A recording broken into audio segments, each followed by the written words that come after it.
رحم الله من قرأ الفاتحة.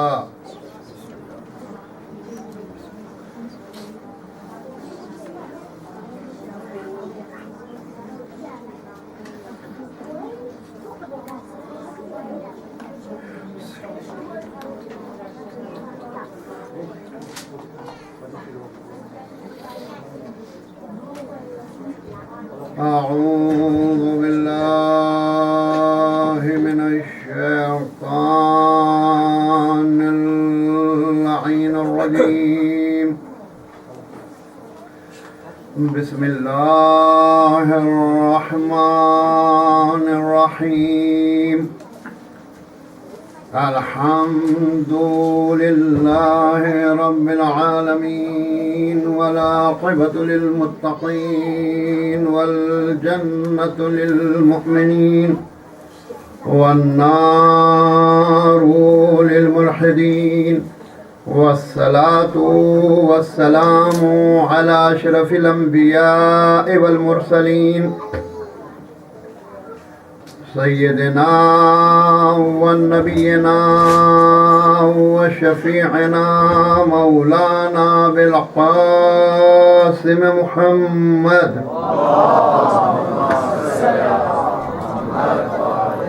وآله الطيبين الطاهرين المعصومين المظلومين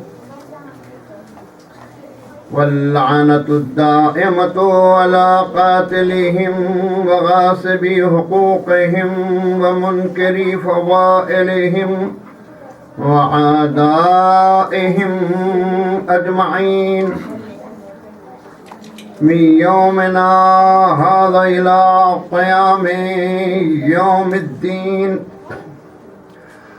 أما بعد فقد قال الله تبارك وتعالى في كتابه المبين وهو أصدق القائلين وقوله الحق. بسم الله الرحمن الرحيم. يا أيها النبي إنا أرسلناك شاهدا ومبشرا ونذيرا وداعيا إلى الله بإذنه وسراجا منيرا وبشر المؤمنين بأن لهم من الله فضلا كبيرا. صلوات محمد وآل محمد.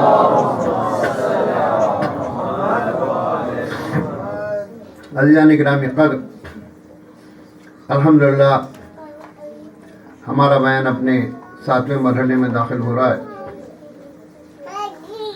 6ٹھے مرحلے میں داخل ہو رہا ہے. بہرحال عزیزان گرامی، ہماری گفتگو یہاں پہنچی تھی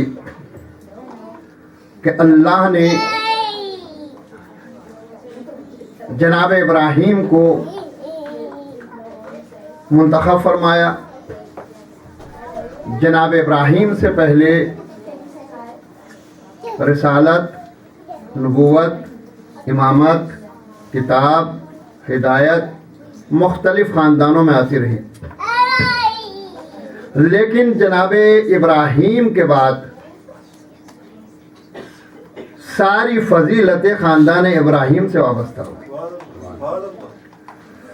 یعنی جتنی نبوتیں آئیں خاندان ابراہیم میں آئیں، جتنے رسول آئے خاندان ابراہیم سے آئے، جتنے امام آئے خاندان ابراہیم سے آئے، جتنے ہادی آئے خاندان حضرت ابراہیم سے آئے، جتنی کتابیں آئیں خاندان ابراہیم سے آئیں، جتنے مقدس مقامات تھے وہ خاندان ابراہیم سے رہے. عزیزان گرامی، جناب ابراہیم کے 2 بیٹے تھے.